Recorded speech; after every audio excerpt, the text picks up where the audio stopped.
기도하겠습니다. 하나님, 귀한 말씀 허락하여 주시니 감사합니다. 이 말씀 함께 나눌 때에 성령께서 우리 각 사람의 심령 가운데 내주하시고 조명하여 주셔서 말씀의 참뜻을 밝게 깨달아 알게 하시고 이 말씀 따라 살아갈 수 있는 용기와 지혜와 믿음을 더하여 주옵소서. 예수 그리스도 이름으로 기도합니다. 아멘. 할렐루야. 오늘 우리 말씀을 한 장의 지도를 보면서 시작하려고 합니다. 바울 사도의 선교 여행의 여정이 사도행전에 잘 기록되어 있는데 그 중에서도 바울 사도가 가장 중요하게 여겼던 가장 오래 머물며 사역했던 도시가 몇 개 있습니다. 그 중에 대표적인 곳이 바로 이 세 곳, 에베소와 고린도와 로마라고 할 수 있겠습니다. 그런데 이 도시들은 당시에 헬레니즘 사회 속에서 헬라 문화권, 그 로마의 그런 제국의 지배에 있었던 그 문화들 속에서 각 도시들, 이전에는 로마가 통일하기 전까지는 이 로마가 이 전체를 다 지배하기 전까지는 다 도시를 중심으로 국가들이 세워져 있었던 그런 곳들이기도 하죠. 각각의 도시를 대표하는 그 각각의 도시가 섬기는 각각의 도시의 수호신인 그런 신들이 있었어요. 오늘 대표적으로 이 각 도시의 대표적인 신들을 잠깐 보시면, 우리가 그리스 로마 신화를 대표하는 여신들이라고 한다면 헤라, 아프로디테, 아르테미스. 여기에 뭐 아테네 하나를 더 끼워서 이야기할 때도 있지만 보통 이렇게 여신들을 이야기합니다. 로마의 헤라, 그리고 고린도의 아프로디테, 그리고 우리가 지난 시간에 보았었던 에베소의 아르테미스까지이죠. 그 다음, 잠깐, 각 여신들이 상징하는 것이 있죠. 헤라는 누구의 부인으로 나옵니까, 신화에? 네, 제우스. 그리스 로마 신화 전체에서 주신이었던, 최고신이었던 제우스. 로마 신화에서는 주피터라고 하죠. 그래서 그리스 신화에서 헤라라고 하고 로마 신화에서는 주노라고 합니다. 주노 혹은 유노라고 하는데 가정과 결혼의 수호신이에요. 이 헤라가. 그래서 우리가 그리스 로마 신화를 보면 제우스가 어떤 사람이에요? 천하의 남봉꾼이에요. 그렇게 바람을 피울 수가 없어요. 그럼에도 불구하고 가정을 지켜야 돼. 현모양처. 남편이 뭘 하고 싸돌아다니든 정숙한 가정과 결혼의 수호신으로서 가정을 지켜야 돼요. 그래서 우리 대표적인 사람이 누굽니까? 헤라클레스. 헤라클레스를 낳아가지고 오잖아요. 밖에서. 근데 그 헤라클레스가 헤라의 젖을 먹고 이 신적인 능력을 얻죠. 그래서 이름이 헤라클레스입니다. 헤라의 영광. 그래서 헤라클레스. 남편이 밖에서 나온 아이까지 젖 먹여야 되는, 그래도 가정을 잘 지켜야 돼. 자, 로마라는 그 사회가 어떤 사회인지를 우리가 알 수 있죠. 가부장적인, 남성 우월적인, 여성은 집에서 가정을 잘 지키고 남편의 권위에 대들지 말고 그런 사회. 신을 통해서 알 수 있어요. 아프로디테는 미의 여신이죠. 사랑과 미의 여신. 그래서 로마로 가면 이 이름이 어떻게 바뀝니까? 사랑의 비너스. 오래전 광고죠. 사랑의 비너스.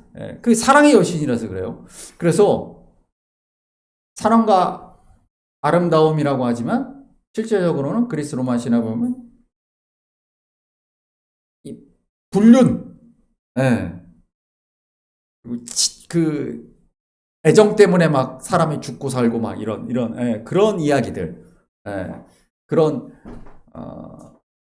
그리고 외적인 아름다움. 지금도 비너스 여신상이 가장 아름다움의 어떤 표상이다 이렇게 얘기를 하죠. 그러니까 외적인 아름다움의 가치가 가장 중요한 그런 그러니까 아름다운 게 최고.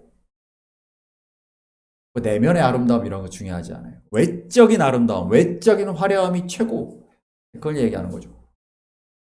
그다음 우리가 지난 시간에 보았었던 다산의 상징, 축복과 다산의 상징이 바로 아르테미스. 로마 신화로 오면 이 이름이 다이애나로 바뀌죠. 다이애나. 다이애나 많이 우리가 알고 있는 이름이죠. 옛날에 우리 어른들은 다 V라는 영화에 드라마에서 다이애나. 에베소의 주신이었던 물질의 축복 그런 것을 이야기했었던. 자, 그 다음에 보시면요. 그래서 그러한 축복의 상징, 다산의 상징, 이 아르테미스 여신은 에베소에 지금도 그리스 아테네에 가면 파르테논 신전의 앞에서 그 흔적 앞에서 많이들 사진을 찍죠. 관광객들이 파르테논 신전에 보면서 와 대단하다라고 말하는데 그 신전의 5배 크기였다. 지금 유적을 보면 어마어마한 크기였다는 걸 알 수 있죠. 제가 지난 시간에 말씀드렸지만 이 거대한 신전이 바로 그 여신이 상징하는 축복, 어떤 물질적인 풍요 이것을 사람들에게 드러내 보여주는 거예요.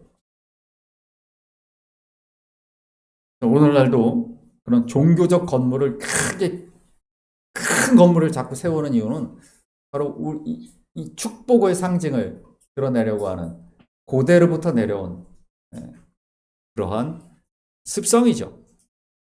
그 다음 보여주시면요. 고린도는 아까 어떤 여신이라 그랬습니까? 네, 사랑의 비너스, 아프로디테. 이건 고린도 유적인데 이거는 이제 아폴론 신전이고요. 아폴론 신전보다 훨씬 더 높은 이게 아크로 고린도. 이 위에 보면 이렇게 뭐 건물 같은 것들이 보이죠. 이게 확대해 보면 그 다음 사진입니다. 네. 여기에 아프로디테 여신전이 있었어요. 높은 산에서 이렇게 내려다보는 거죠. 지배하는 모든 사람들이 우러러보는 아프로디테 여신전에는 1000명의 여사제가 있었다. 사실상 그들이 제사를 지내는 방법은 뭐냐면 제사를 지내는 남자가 제물을 바치고 그 창녀인 여사제가 결국 창녀예요. 왜냐하면 물건을 내고 성관계를 가짐으로써 제사를 드리는 거예요. 그러니까 아름다운 여자들이 가득 있었던 곳. 그게 아프로디테 여신전입니다. 어떤 그런 쾌락, 아름다움, 향락 이런 것이 최고의 선으로 여겨졌던 곳이 바로 고린도다라는 것을 알 수 있습니다. 그 산 위에 짓는 이유가 무엇인가? 우리 그 다음 사진 보시면 제가 예전에 보여준 적 있죠. 남산 신사 일본이 지은 조선 신궁.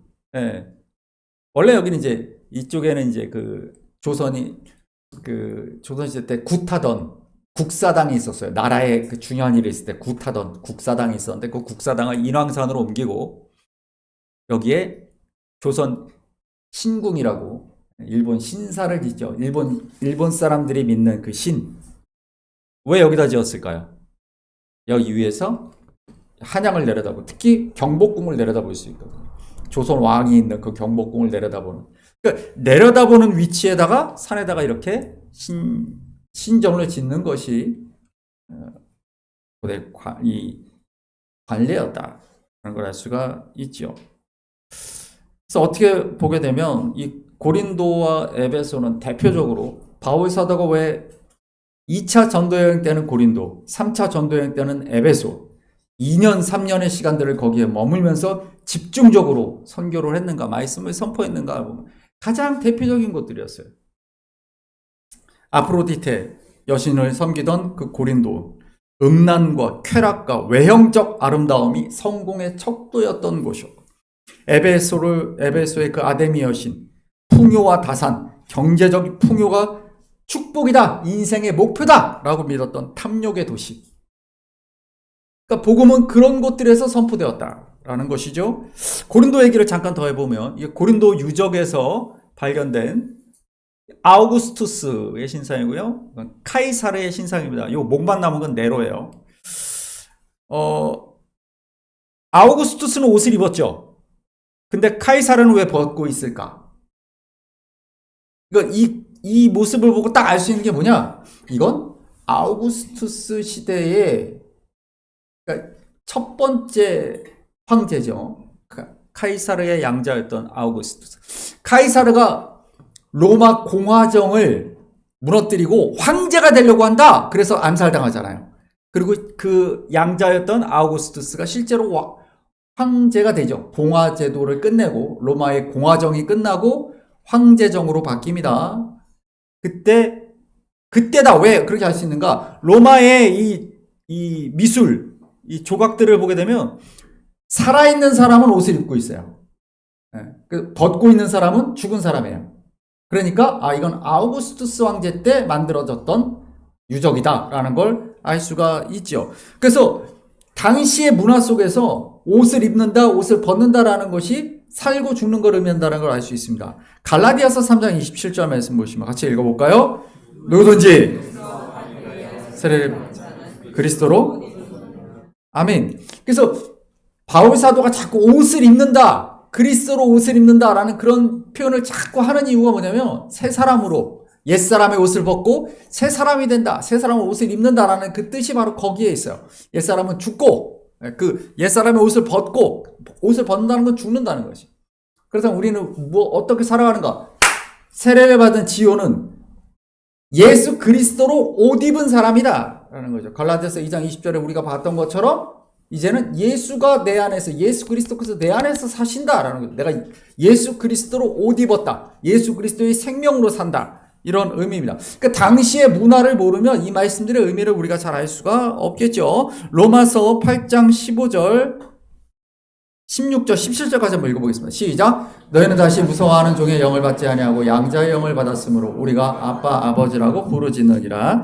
성령이 친히 우리의 영과 더불어 우리가 하나님의 자녀인 것을 증언하시나니, 자녀이면 하나님의 상속자요 그리스도와 함께한 상속자니 우리와 그와 함께,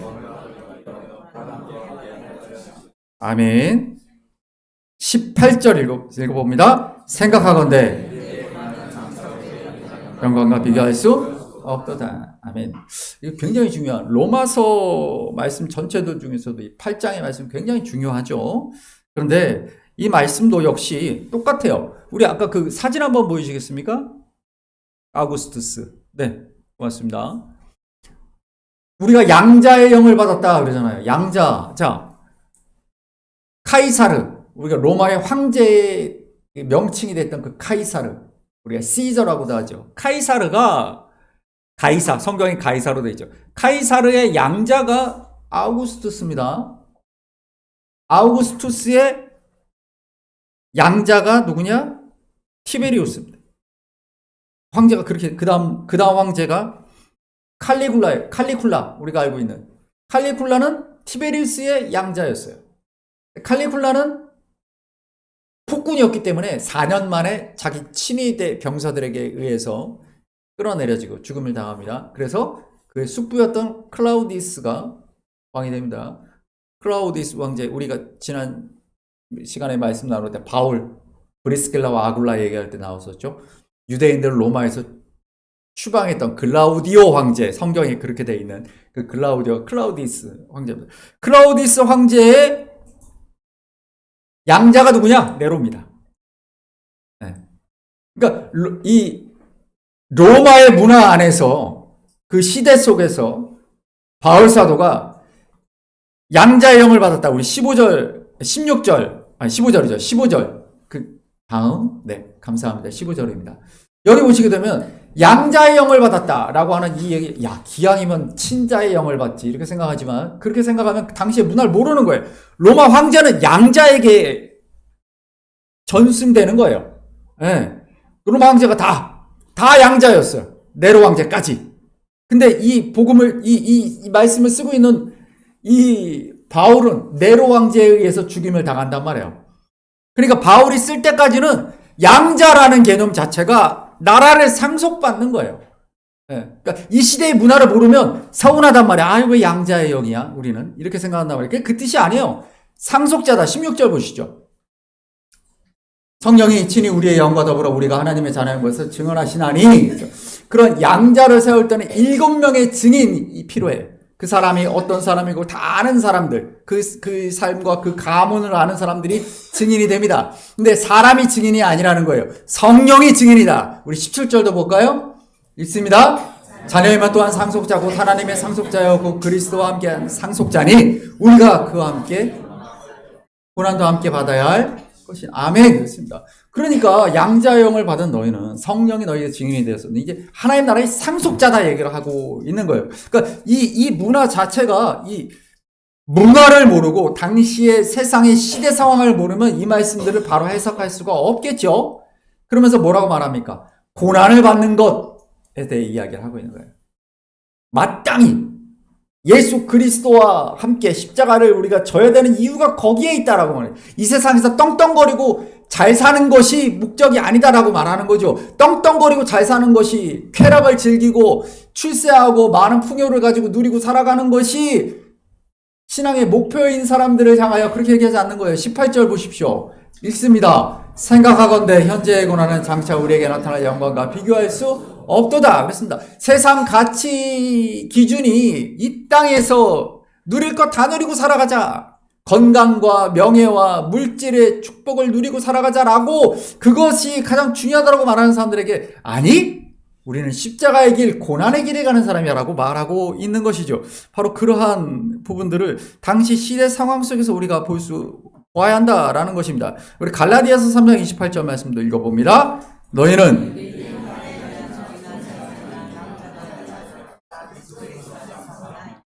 아멘.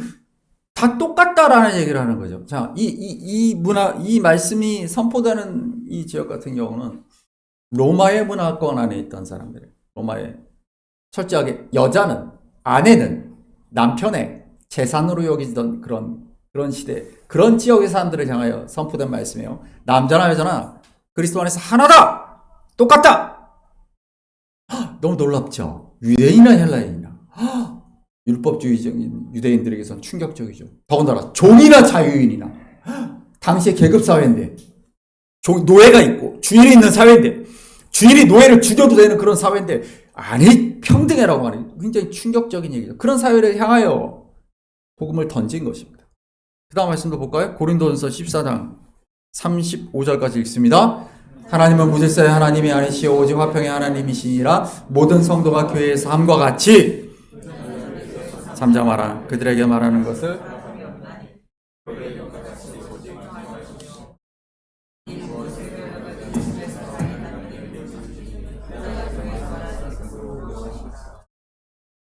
지금 예장 합동, 우리나라의 가장 큰 교단이죠. 중에서 여자 목사 안수를 금지하는 것을 지금 교단 헌법에다 넣고 있다라는 얘기를, 기사를 제가 봤는데, 여자가 교회에서 가르치는 것, 여자가 교회에서 잠잠하라라고 말하는 그 부분의 어떤 대표적인 그런 구절이죠. 근데 여러분, 고린도라는 것을 우리가 다시 한번 돌아가 봅시다.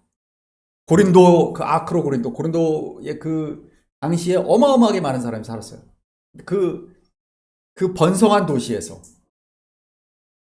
그 높은 산 위에 있는 그 거대한 아프로디테 여신의 신전에서 일하던 그 1000명의 여사제들, 그 여사제들이 젊은 시절만 일하기 때문에 그 여사제 일을 끝나면 그냥 내려와서 또 사람들이 속에 섞여 살아간단 말이에요. 그 많은 사람들이 개종하여 고린도 교회 안으로 들어왔어요. 고린도 교회를 향하여 여자가 교회에서 잠잠하라. 근데 되게 재밌는 말씀이에요. 33절 한번 다시 보여주십시오. 여자만 조용하라는 게 아니에요. 뭐라고 되어 있습니까? 모든 성도가 교회의 삶과 같이, 35절, 여자는 교회에서 잠잠하라요. 그렇죠? 34절이, 그죠? 34절. 그러니까 모든 성도는 다 교회에서 잠잠해야 되는 거예요. 그러니까 여자만 잠잠한 게 아니라 남자도 잠잠해. 근데 남자는 잠잠한데 여자가 잠잠하지 않아. 왜 그래요? 그 사람들 자체가 원래 신전에서 신탁을 전하던 사람들이에요. 종교적인 부분에 있어서는 남자보다 여자가 훨씬 위에 있던 도시였어요. 그 도시 자체가 그런 곳이에요. 그러니까 교회에서도 그 자신들이 아프로디테를 섬기던 그 모습 그대로 교회 안에 들고 들어온단 말이에요. 세상의 그런 가치와 세상의 문화와 이런 것들을 들고 들어오는 것에 대한 강한 질책을 하고 있는 거예요. 여자만 일이 아니에요. 남자보다 여자가 뛰어나다는 게 아니에요. 집에서 남편에게 물어보라. 왜? 남편도 교회에서 잠잠하니까.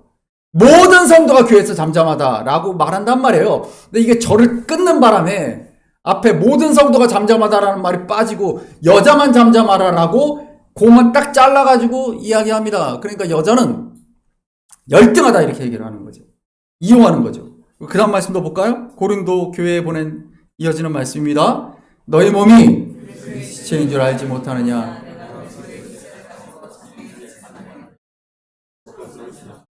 아멘. 아멘. 이게 왜 들어갔을까요? 아까 말씀드렸죠. 그 여사제들이 하던 일 자체가 창녀의 일이에요. 근데 그게 이 도시에선 부끄러운 게 아니야. 그 도시에선 이 도시는 자랑스러운 거예요. 육체의 쾌락을 즐기는 것. 내가 아름다워서 나에게 많은 이성들이 나를 유혹하고 나를 따라다니고 이건 너무 자랑스러운 것이에요. 그런 가치관을 갖고 있던 그 시대 속에서 그 고린도에서 이 얘기를 하고 있는 겁니다. 우리 그 다음 말씀도 볼까요? 무릇 여자로서 기도나 예언하는 자는 자 여기서 고린도 교회 여자들에게 뭐라고 말합니까? 머리에 쓴 것을 벗지 말라. 당시에는 머리에 수건을 이 너울을 쓰고 있는 것이 당연한 모습이에요. 근데 이걸 왜 벗을까? 여사제 아프로디테 여신을 섬기던 그 수많은 여자들은 그러지 않았단 말이에요. 여사제들이기 때문에 그 모습들을 그대로 교회로 가지고 들어오는 여자들을 향하여 하는 얘기예요. 예. 그래서 가톨릭은 어떻게 합니까? 지금도 미사할 때 쓰고 하죠. 그리고 여자 사제가 씁니까? 안 씁니까? 안 서요. 이걸 철저히 지킨다는 거예요. 가톨릭은. 근데 한국의 보수교회들은 이건 안 지켜. 앞에 것만 지켜. 여자를 안 세우는 것만 지키고 머리에 쓰는 건 안 지켜. 왜? 우리는 종교개혁을 했으니까. 디모데전서 2장 12절 볼까요? 시작. 여자가 가르치는 것과 허락하지 오직 자 디모데에게 보낸 바울의 편지죠. 디모데가 어느 교회 어디에서 목회했습니까? 에베소에서 목회했어요. 에베소 목회 에베소가 너무 중요한 곳이기 때문에 자기 영적 아들인 디모데에게 맡겼단 말이에요. 에베소에서 3년을 바울 사도가 가르치죠. 회당에서 가르치고 두란노에서 강설하고 그러면서 온 그 힘을 다했던 곳이죠. 아까 말씀드렸죠. 아데미 여신전 가장 큰 당시 시대 속에서 가장 큰 여신전에서 수많은 여사제들이 있었던 거죠. 그 사람들이 교회 안으로 들어왔어요. 그들이 가르치는 것이 문제점이 있었다라는 것이요. 우리가 디모데 전후서라든가 에베소서라든가 이런 것들에서 우리가 볼 수 있는 게 그런 것들. 그 시대 상황과 그 장소를 이해하지 못하고 말씀을 그냥 말씀에 있으니까 라고 취사 선택하면 안 된다는 거예요. 무슨 음식 골라 먹듯이. 고린도전서 10장 말씀도 볼까요? 누구든지 남의 유익을 구하라. 무릇 시장에서 파는 것은 그렇습니다. 여러분 이게 왜 그래요? 아까 고린도 그 거대한 아프로디테 여신의 그 신전에서 1000명의 여사제가 있는 그 신전에서 얼마나 많은 재물이 들여졌겠어요. 그 재물들이 다 거기서 소비됩니까? 아니에요. 다시 내려옵니다. 그래서 시장에서 판단 말이에요. 그러니까 그 재물은 더러운 것입니까? 라고 이렇게 율법적인 그 생각을 하고 있는 이들에게 하는 얘기죠. 그러니까 이 얘기들은 당시 상황, 그 시대, 그 속에서 어떻게 살아갈 것인가에 대한 질문을 던지는 것이죠. 세상의 가치관, 아프로디테의 어떤 외적인 외모라든가 쾌락을 쫓는 세상, 아르테미스의 풍요, 물질의 축복을 쫓는 세상, 그 세상 속에서 그리스도인은 어떻게 살아가야 하는가? 그것이 우리가 복음에서 볼 수 있는 것이죠. 지난번에도 말씀드렸던 스탠리 하워스, 하나님의 나그네 백성이라는 책이 있어요.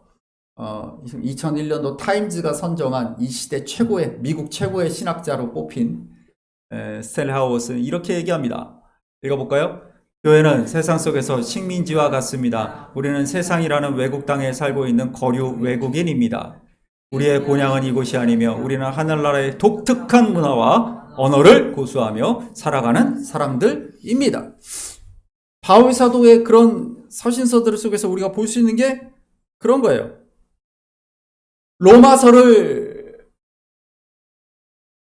고린도에서 로마서를 써서 로마에 보낼 때 누구를 통해 보냅니까? 누가 들고 갑니까? 그 편지를. 고린도 갱그레아 교회, 고린도 교회의 여집사 괴베가 들고 갑니다. 당시에 서신을 들고 가면 그 서신을 그 사람이 읽는 거예요. 왜 여자 집사를 보냈을까? 여자는 교회에서 잠잠하라라고 했으면서 왜 로마 교회에 가서 이 로마서에 있는 내용을 가르치는 거를, 너희가 하나님 나라의 상속자다라는 걸 가르치는, 바울 대신 가르치는 역할을 왜 여자 집사 베베에게 시켰을까? 아까 로마는 어떤 곳이었어요? 로마는 바람피는 제우스를 생각하시면 돼요. 여자는 인격을 갖고 있지 못하던 곳이에요. 남편의 재산이었던 곳이에요. 그런 곳에 일부러 그래서 여자 집사 베베가 로마서를 들고 가는 거예요. 그러니까 어떤 시대, 어디에서는 여자에 대한, 여자가 교회에서 가르치는 것을 어디에서는 가르치는지 못하게, 이게 다 다르단 말이에요. 그 시대 상황 속에서. 그러면서도 그 시대와 그 가치관, 그 문화를 역행하는 복음을 이야기합니다. 세상을 따라가지 마라. 고린도에서, 에베소에서, 로마에서 동일한 복음을 전하는, 사실 복음은 동일하죠. 스탠리 하워스가 얘기하는 것이 그것이에요. 우리가 있는 곳이 다 다를 수 있어요. 우리가 로마에 있을 수도 있고 에베소에 있을 수도 있고 고린도에 있을 수도 있어요. 그러나 우리는 그곳에서 그 시대의 상황의 그런 가치와 그런 그들의 외모를 추종하고 아름다움과 쾌락을 쫓아가는 그러한 삶을, 그게 최고야 라고 말할 때 그거 쫓아가지 마라. 물질이 최고야 라고 쫓아가는 그 사랑할 때 쫓아가지 마라. 너희는 세상 사람이 아니다라고, 너희들 하나님 나라 사람이다라고 말하는 거예요. 오늘 창세기 21장 말씀, 오늘 좀 멀리 돌아와서 다시 본문으로 왔습니다. 읽어볼까요? 아브라함이 이삭이다. 이삭이 뭡니까? 이삭이 원래 갖고 있는 의미는 웃음이죠. 웃음을. 이 말씀 한 구절 읽어볼까요? 창세기 18장 12절입니다. 사라가 속으로 웃고 이르되 내가, 18장 12절. 18장 12절. 없습니까? 네, 여기 있습니다. 네, 읽습니다. 시작. 사라가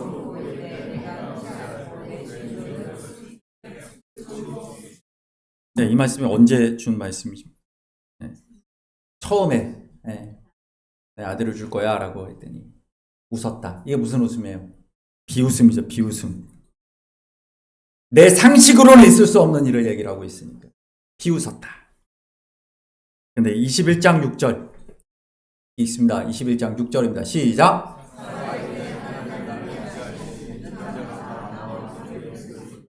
아멘. 여러분, 이 사라의 웃음이라는 것은 처음에 똑같은 웃음이에요. 근데 처음에 웃음은 비웃음이에요. 내가 살아가는 이 시대 상황 속에서, 내 문화 속에서 내 가치관과 상식적으로 맞지 않는 이야기를 해. 하나님의 말씀이야? 그래도 비웃고 가는 거예요. 야, 어떻게 그렇게 살아? 라고 말하는 거죠. 그런데 하나님은, 하나님 나라의 사람들은, 하나님의 백성들은 세상의 가치와 달라라고 말하고 있는 거죠. 우리 갈라디아서 4장 28절에서 그것을 이렇게 이야기합니다. 읽습니다. 형제들아, 그러나 그때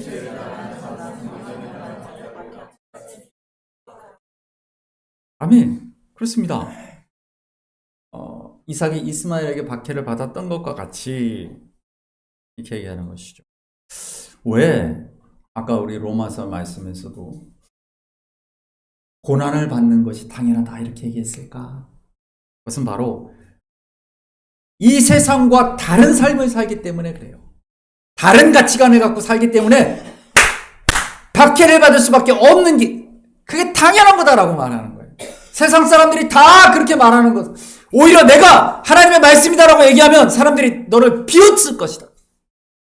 너를 비웃을 것이다. 비웃음을 당하고 살아가는 거예요. 세상에서. 그렇게 살아도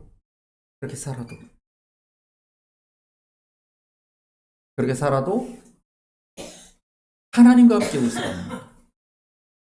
세상 사람들이 비웃음을 받고 살아도 하나님과 함께 웃고 살아가는 삶을 살아가는 게 약속의 자녀다라고 말하고 있는 것이죠. 여러분, 교회가 강단에서 세상에서 성공하고 세상에서 축복을 많이 받는 법을 설교해서 사람들이 많이 몰려오고 아데미 여신전처럼 거대한 교회 건물을 쌓아 올리는 것, 그것이 복음인가? 그것이 성경적인가? 여러분 판단해 보십시오. 오히려 성경은 뭐라고 말합니까? 하나님의 말씀대로 살려면 세상으로부터 비웃음 당하는 거야. 너 왜 그렇게 사냐라고 손가락질 하는 거지. 그런데 그 사람들의 비웃음 속에서 우리는 하나님과 함께 웃으며 살아가는 사람들이다라고 말하는 거죠. 우리 창세기 21장 1절 말씀 보겠습니다. 창세기 21장 1절입니다. 읽습니다. 여호와께서 말씀하신 대로. 아멘. 우리는 무엇을 따라 살아가는 사람인가? 세상의 가치와 세상의 문화를 따라가는 사람인가? 아니에요. 글쎄 시대 당시를 따라가는 사람인가? 아니에요. 우리는 말씀 따라 살아가는 사람이에요. 말씀 따라, 약속 따라 살아가는 사람인 줄 믿습니다. 우리 그 다음 이야기를 잠깐 보여드리자면, 제가 하나님을 팝니다 이야기 전에 한번 해드린 적이 있어요. 뭐냐면, 현대 기독교가 하나님을 거룩한 사탕 뽑기 기계로 만들었다. 무슨 얘기냐면, A를 제물로 바치고 B 기도문을 암송하고 C를 삼가하면 하나님은 D로 우리를 축복할 것이다. 마치 정확한 동전 넣고 손잡이를 돌리면 사탕이 나오듯이 신앙인들이 내가 신앙생활 해보니까 이렇게 하면 복을 받아. 하나님은 이렇게 하시면 기뻐해. 내가 지금 상황이 이게 내가 아는 공식을 대입해보면 A는 X고 이렇게 신앙생활 오래 하면 내가 다 알아. 하나님 내가 다 알아. 그 다음 보여주시면요. 예측할 수 없는 하나님을 제어할 수 있는 것처럼 그런단 말이야. 그래서 막 그 교계 신문이나 이런 거 보면은 막 무슨 세미나 뭐 이런 거 막 뜹니다. 그 보면은 막 교회 부흥 세미나 이렇게 하면 부흥한다. 막 이런데 우리 교회가 이렇게 했더니 부흥했어요. 이렇게 했더니 사람들이 막 늘어났어요. 그러니까 여러분들 이 프로그램을 쓰시면 교회가 막 사람들이 미어 터집니다. 꼽으면 작동한다. 플러그 앤 플레이. 이런 식으로 하나님을 우주적인 자동 판매기로 만들고 있다. 그 다음 보여주시죠. 이거 한마디로 소비자 지상주의 기독교다라는 거죠. 하나님은 바람이나 불처럼 우리의 통제를 벗어난 신비로운 하나님의 은혜, 그 하나님의 그 움직이심, 역사하심, 우리가 그것을 그저 순종하는 사람, 그분의 형상대로 그분의 영광을 담는 그릇이 되어야 함에도 불구하고 겸손하게 하나님의 뜻을 구해야 돼. 내가 하나님을 어떻게 알아? 내가 하나님의 뜻을 어떻게 알아요? 목사만 알아요? 아니에요. 여러분 신학 박사만 알아요? 아니에요. 오늘 내 삶에 역사하시는 하나님은 오늘 나에게 말씀하시는 거예요. 신앙생활 많이 했으니까, 내가 많이 공부했으니까, 한국 사람들이 그래서 성경 공부에 미쳐 있는 거예요. 내가 많이 배우면 많이 안다는 거예요. 내가 하나님을 컨트롤할 수 있다고 생각해. 하나님 이렇게 하면 나에게 축복해 주시겠지. 아니란 말이에요. 하나님은 바람 같은 분이에요. 누가 하나님을 측량해? 누가 하나님을 제어할 수 있어요? 몰라요. 아무도 몰라요. 하나님을 모릅니다. 그게 성경이 얘기하는 거예요. 감히. 욥기의 결론이 그거잖아요. 네가 인간이 나를 알아? 하나님 그렇게 얘기하시죠. 뭘 안다고 니네가 나에 대해서 뭘 안다고 충고를 하고 그렇게 하는 거예요. 그래서 예레미야 2장 2절 볼까요? 읽어봅니다. 가서 예루살렘의 교회에 외칠지니라 여호와께서 이와 같이 말씀하시기를 내가 너희를 위하여 내 청년의 때의 인애와 내 신혼 때의 사랑을 기억하노니 곧 씨 뿌리지 못하는 땅 그 광야에서 나를 아멘. 광야 볼까요? 광야. 이스라엘 백성들이 출애굽해서 광야에서 세 지파씩 네 방향에 진을 치고 그 가운데 성막이 있죠. 말씀을 따라 불기둥과 구름기둥을 따라 성령의 인도하심을 따라 살았던 그때를 얘기하는 거예요. 그런데 우리 신명기 8장 말씀 보겠습니다. 3절입니다. 너를 낮추시며 또 너도 알지 못하며 내 조상들도 알지 못하던 만나를 내게 먹이신 것은 너 사람이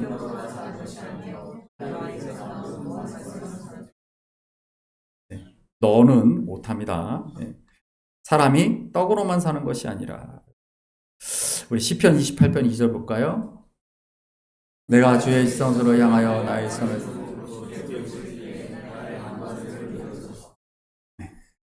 지성소로 향하여 지성소. 이 지성소가 다비르입니다. 다비르. 말씀이 다바르예요. 말씀이 다바르인데 광야를 뭐라고 부르느냐? 아까 우리 광야에 대한 예레미야 2장 2절 한번 볼까요? 앞에. 광야가 뭡니까? 미드바르죠. 미드바르가 뭐냐? 다바르, 말씀이 전해지는 땅이라는 소리예요. 그러면 아까 우리가 봤던 지성소가 왜 다비르일까? 같은 어원을 갖고 있기 때문에 그래요. 여러분, 왜 광야, 미드바르가 다바르의 땅인가? 세상의 화려한 가치관, 에베소나 고린도나 이런 그런 문화가 가득한 곳에서 그 가치관 속에서는 하나님의 말씀을 들을 수 없다라는 것이죠. 오히려 미드바르, 광야, 그런 세상의 가치관, 인간의 상식 이런 것들이 다 끊어진 곳, 그런 곳에서 하나님의 말씀이 우리에게 들려온다라는 얘기를 하고 있는 것입니다. 우리의 삶이 광야 같은 그런 막막한 상황에 놓여진 것처럼 느껴질 때가 있죠. 하지만 오히려 그때가 더 하나님의 말씀, 나의 삶을 이끌어가시는 하나님의 말씀과 구름기둥과 불기둥으로 나를 이끌어가시는 성령의 인도하심을 그때 볼 수 있다라고 말하고 있는 것입니다. 세상의 가치관, 아프로디테의 외모나 아르테미스의 풍요나 이런 것에 끌려가지 말고 오히려 광야에서 지성소로 향하여 손을 들고 하나님의 말씀에 귀 기울이라고 말하고 있는 것입니다. 세상은 여전히 우리를 향해 그렇게 살면 손해본다 비웃을지도 모릅니다. 하지만 기억하십시오. 성도는 그 비웃음을 참된 하나님의 웃음으로 바꾸는 사람인 줄 믿습니다. 다 비웃어도 괜찮아요. 비웃음 당해도 돼요. 여러분, 제가 얼마나 비웃음 당하고 사는지 아십니까? 같은 목회자들끼리도 저를 비웃는 사람들이 있어요. 너는 왜 그렇게 사니? 라고 비웃는 분들이 있죠. 저는 그분들이 하나도 부럽지 않습니다. 하나님은 그 비웃음을 참 웃음으로 바꾸시는 분. 고린도의 음란함과 에베소의 탐욕이 지배하는 시대 속에서 성도는 하나님의 약속을 붙들어야 되는 사람인 줄 믿습니다. 우리가 하나님의 꿈을 나의 비전으로 삼고 예수님의 성품을 나의 인격으로 삼고 세상이 줄 수 없는 하늘의 웃음이 우리 안에 가득히 넘칠 때 우리가 약속을 따라 성령을 따라 살아가는 하나님의 백성으로 살 수 있는 줄 믿습니다. 이 시간에 여러분 찬양이 있어요.